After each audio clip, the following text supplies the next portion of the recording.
Agaseke k'amakuru mu karere ngapfunduriye muri Kongo Kinshasa. Inzobere za Loni zasohoye raporo y'ibanze ivuga ko umutwe M23 zivuga gufashwa n'u Rwanda urimo gushinga ubutegetsi bwigenga mu burasirazuba bwa Kongo. Nubwo bwose hari ibiganiro n'imihati y'amahoro ya Doha na Washington, umutwe M23 n'u Rwanda ntacyo baratangaza kuri iyo raporo yo ku itariki 30 z'ukwa 12 gushize. Gusa mbere M23 yatangaje ko nta mugambi ifite wo gushinga leta yigenga cyangwa se gucamo Kongo kabiri. Iyi raporo yavuze ko ibintu byarushijeho kumera nabi mu mezi ashize kuko impande zihanganye, no kuvuga Kinshasa M23 zagiye zigabanaho ibitero uburyo binyuranyije n'ubwumvikane bwo guhagarika imirwano bwari bwagiye bugirwaho. Iyi raporo yavuze ko M23 ishaka kuba ubundi butegetsi bubangikanye n'ubwa leta ya Kongo, ishyiraho inzego z'ubutegetsi, iz'ubucamanza, iz'imisoro n'inzego z'umutekano bisa nko kurema ibikorwa bya leta. Iyi raporo ivuga ko M23 yaguye ibikorwa byabo bya gisirikare muri Kivu y'Amajyaruguru n'iy'Amajyepfo yifashijwe muri gisirikare cy'u Rwanda RDF, kibaye ibikorwa kigafatanya mu bitero hamwe no gutegura ibitero bizakorwa nyuma. Nubwo abategetsi ba Kongo biyemeje gukemura ikibazo cya FDLR, umutwe urwanya ubutegetsi bw'u Rwanda, iyi raporo y'inzobere za Loni ivuga ko igisirikare cya Kongo mu bikorwa byacyo gikomeje kugendera ku bufasha bwa FDLR n'imitwe ikorana na FDLR. Leta ya Kinshasa nta kiravuga ko iyi raporo y'inzobere za Loni. Inzobere za Loni zivuga ko ibintu byarushijeho kumera mu burasirazuba bwa Kongo, mu gihe kandi bivuga ko umuhate wo kugera ku mahoro mu biganiro bya Doha utarimo gukomeza. Minisitiri w'itumanaho akaba n'umuvugizi wa leta ya Kongo yatangaje ko batazakomeza ibiganiro M23 Doha niba uwo mutwe udasubiye inyuma ku mirongo wahozeho. Minisitiri Patrick Muyaya yatangaje ibyo mu kiganiro na Radio Kapitali y'Urwanda Loni nyuma y'amakuru amaze iminsi avuga ko leta ya Kinshasa yivanye mu biganiro bya Doha bigamije kugera ku mahoro hagati y'impande zombi. Muyaya yavuze ko Kinshasa itivanye muri ibyo biganiro, ko aya makuru ari fake news kandi ari ibihuha bikwizwa na M23 n'u Rwanda, ko ahubwo bakomeje kuganira n'umuhuza leta ya Qatar. Minisitiri Muyaya yavuze ko mu mezi ashize mu biganiro bya Doha hatewe intambwe zirimo kumvikana ku buryo bwo guhagarika imirwano nuko bizakorwa, ndetse bagira ibyo bumvikana no ku kibazo cy'imfungwa. Yongeye ko izo ntambwe zose u Rwanda na M23 bazirenzeho ntibazubahirize. Ati ni gute wakumva ko tuzamererwa neza kugenda twicara n'abantu batubahiriza ibyo twumvikanye kuva mu ntangiriro niyo twaba twateye intambwe. Leta y'u Rwanda ihakana gufasha M23, ivuga ko yafashe gusa ingamba zo kwirinda, n'umutwe M23 ushinja leta ya Kinshasa na FARDC ko ari warenga ku byo bumvikanaho mu biganiro bakagaba ibitero ku bindiro bya M23. Muri raporo nshya inzobere zivuga ko izi mpande zombi zigabanaho ibitero mu gihe kimwe. Umunyamakuru wa Radio Kapi yabaje Patrick Muyaya niba kubera izo mpamvu yavuze ibiganiro bya Doha byaragaze, maze mu gusubiza ati birumvikana ko twebwe bagomba kuva muri Uvira, bagomba gusubira ku mirongo y'ibanze bahuzeho. Ntabwo yasobanuye iyo mirongo iyo ariyo. Abajijwe niba bazasubira mu biganiro bya Doha uko M23 yasubiye inyuma kuri iyo mirongo, Muyaya yavuze ati twebwe turi mu biganiro n'umuhuza leta ya Qatar kuko twe ntitwigeze duhagarika kuganira nawe. Birumvikana ko u Rwanda kimwe na M23 bagomba kubanza gusubira inyuma aho bari kugira ngo ibyiciro bisigaye muri biganiro bya Doha bitanga umusaruro byitezwemo. M23 ubugenzura ibice biri mu ntara Kivu y'Amajyaruguru na Kivu y'Amajyepfo n'imijyi ya Goma na Bukavu, imirwa makuru y'izi ntara, nyuma yo gufata umujyi wa Uvira mu kwezi gushize ku gitutu cy'amahanga yatangaje ko yawuvuyemo. Ibyo Kinshasa na Amerika nk'umuhuza bavuze ko atari ko bimeze. Gusa ariko perezida w'ishyaka Mouvement Rumbiste Progressiste Frank Diongo yanenze cyane raporo yashyizweho ahagaragara n'umuryango w'abibumbye ku bijyanye n'umutekano n'umutabazi muri Kongo Kinshasa. Mu butumwa yashyize ahagaragara ku wa gatatu kuri konti ya X, umuyobozi w'abatavuga n'ubutegetsi bwa Kongo yavuze ko iyi raporo itagamije kwimakaza amahoro, ahubwo ko abonegira mu gukomeza kubungabunga amakimbirane. Frank Diongo yanditse ati raporo y'umuryango w'abibumbye kuri Kongo isuzuma ry'ikinyoma cya politike, ibyaha byo mu nzego zo hejuru, abafatanyabikorwa bakingiwe kibaba, abajenosideri bagizwe abere, abacancuro bagizwe ibisanzwe, ubutegetsi butemewe n'amategeko, ibiganiro bivangirwa. Iyi raporo ntabwo ishaka amahoro, irashaka intambara. Iyi raporo nibasira igisirikare cy'u Rwanda kandi yerekana ko bakora ibikorwa by'ubutabazi, imiryango itegamiye kuri leta n'inzego z'ibanze bamagana iyirukanwa ry'abasivile ndetse no kubabuzwa gusubira ku butaka bwabo, ibintu ngo bishobora gutuma abaturage bagira ibyago byo kuzicwa n'inzara. Hanyuma iyo M23 ku wa kane yateguye umuhango wo gusezera mu cyubahiro abaturage biciwe mu gitero cya drone za FARDC mu ntangiriro z'uyu mwaka. Ni igitero cy'indege zitagira abadereva cyagabwe n'ingabo zirwana ku ruhande rwa leta ya Kinshasa tariki 2 Mutarama muri Masisi Centre. Imibiri y'inzirakarengane yashyizwe muri Stade de l'Unité ngo basezerweho bwa nyuma mbere y'ishyingurwa riteganyijwe kuri uyu wa kane ahitwa mu Bambiri muri teritwari ya Masisi. Imiryango yabuze ababo, abaturage baho n'abayobozi benshi ba gisivile n'abasirikare bitabiriye umuhango. Ubwo ariko kandi umutwe M23 washyizeho amabwiriza abuza abantu kwigarurira amasambu n'inzu za leta mu bice ugenzura muri teritwari ya Nyiragongo mu ntara Kivu y'Amajyaruguru ndetse no mu ntara Kivu y'Amajyepfo. M23 mu itangazo yasohoye ku wa gatatu yasobanuye ko ari amabwiriza ashingira ku itegeko nshinga rya Kongo Kinshasa ryo ku itariki 8 Gashyantare 2006 nk'uko kuko ryahinduwe n'itegeko nimero 11/002 kandi igasubiramo zimwe mu ngingo by'umwihariko 64 ashingira kandi ku ngingo z'amategeko agenga M23 yashyizweho ku itariki ya 15 kuza ku imyaka 3 ishize ndetse n'izemejwe n'abatangije M23 ibunagana ku itariki ya 30 kuza kwa 2023 amabwiriza kuwe mu itangazo rya M23 yashyizweho umukuru n'umuhuzabikorwa wungirije wa M23 akabona perezida wa M23 Bertrand Bisimwa ku itariki 6 Mutarama abuza abantu ko iyi mitungo leta yabiyubatse itubatse cyangwa se iyo leta yashyize mu maboko y'abikorera avuga ko bibujijwe mu bice byabohowe gushyiraho gusura cyangwa se gutanga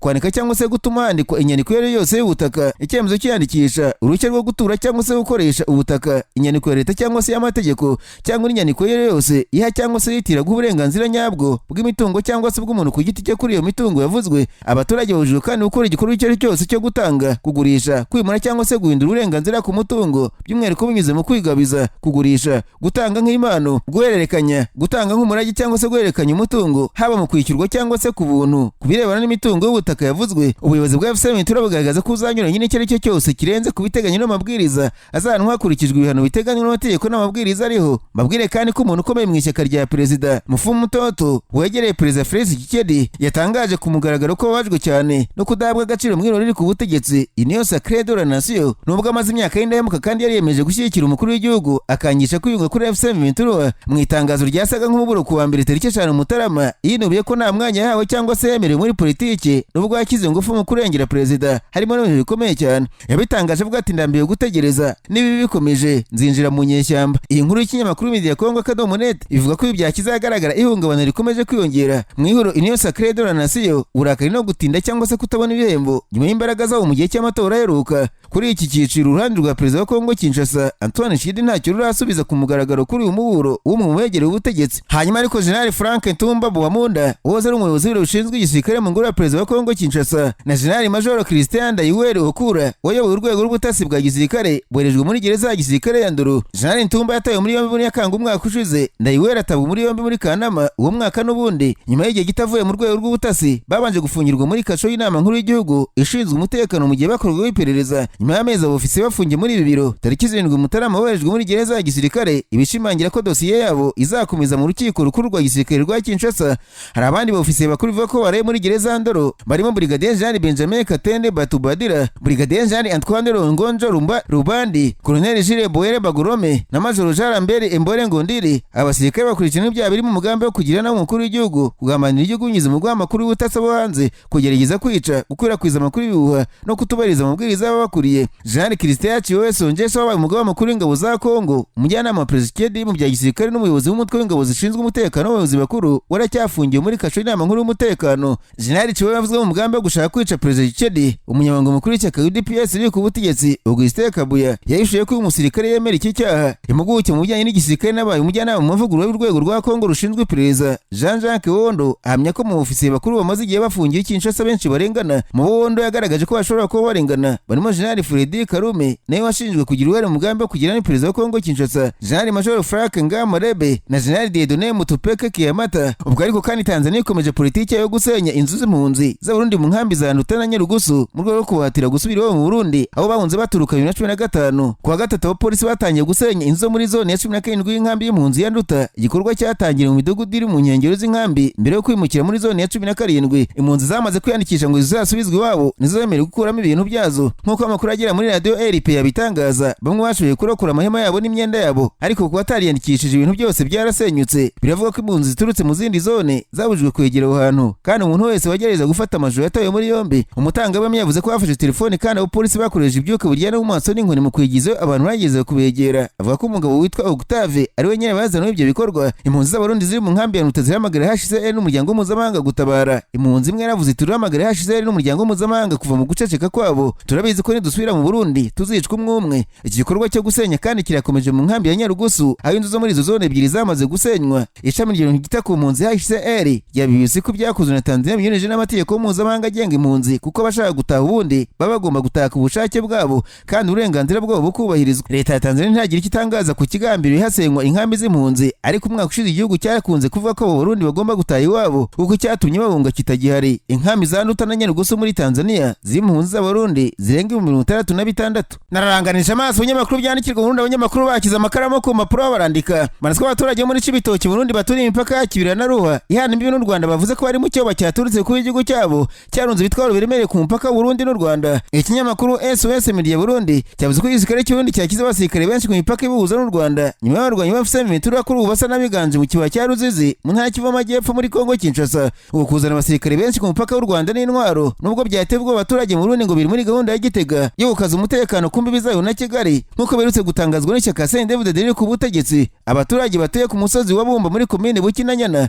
babwiye SOS Media Burundi ko bafite ubwoba ko hashobora kuba gukozanyaho hagati y'igisirikare cy'u Rwanda n'iki Burundi bagahunga batagira aho berekeza kuko imipaka yabo ifunze yaba ku ruhande rw'u Rwanda n'urwa Kongo Kinshasa. Umuturage utuye ahitwa Rukana yavuze ko nko muri Rugombo abaturage bashyiraho amasaha yo kuba bageze mu rugo. Uyu muturage yavuze ko ntawemerewe kurenza saa 12 z'umugoroba akiri mu gasozi nyamara isoko rya Rugombo Barema aribwo ryabaga rishyushye. Abarundi barasaba ubutegetsi bwabo kurinda kurwana n'u Rwanda aho kwava hose kuko ngo abasirikare babo rimwe na rimwe kubera imibereho mibi bajya mu giturage kwaka ibiribwa ku ngufu abandi bakabyiba, ndetse ngo mu mashyamba y'amabayi na Bukinanyana hasanzwe imenyeshyamba batazi ubwoko bwazo zivuga Ikinyarwanda bagasanga intambara yashyira ubuzima bwabo mu kaga, ndetse baranasaba ko kugera mu rugo saa 12 byavaho kuko aya masaha aribwo abaturage batangiye gushakisha uko batunga imiryango yabo. Mu kwezi kwa 12 gushize Minisitiri w'Ububanyi n'Amahanga Burundi yabwiye abanyamakuru ko u Rwanda rwohereje abasirikare barenga 8,000 muri Kongo Kinshasa muri Kivu y'Amajyepfo kandi ko rwarenze ku masezerano rwasinye na Kongo muri Amerika, ashimangira ko Kigali nayo yarunze abasirikare benshi ku mupaka bahuza n'u Burundi. Minisitiri Bizimana yavuze ko igihugu cye kitazarebera kandi kitazemera ubushotoranyi bw'u Rwanda. Ubwo kuba ibihugu byombi bivuga kurunda abasirikare benshi ku mipaka ngo biratuma umwuka hagati yabyo ucyuha cyane ko kuva 2015 bitarebana neza nubwo nyuma yaho habagaho kurenza imipaka igafungurwa kugeza ubwo Burundi bufunze umupaka burundu mu kwezi kwa mbere k'umwaka ushize. Agaseke k'amakuru mu karere ngapfunikira muri Uganda abanyamakuru bakoze ba muri no barandika Manitswe General Moses Ali Vice Ministre w'intebe wa kabiri usanzwe ari umudepite mu nteko ishinga amategeko ya Uganda yamaganye amakuru yo kubuzima bwe buraharindimuka kubera izabukuru. Hari ibinyamakuru byo mu iki gihugu byandikaga ko umuganga w'uyu musirikare w'imyaka 47 yaba yaramusabye kureka ibya politike kuko nta magara agifite yabashaka gupfa akayikomeza. Ikinyamakuru Daily Monitor cyavuze ko General Moses Ali yanyomoje aya makuru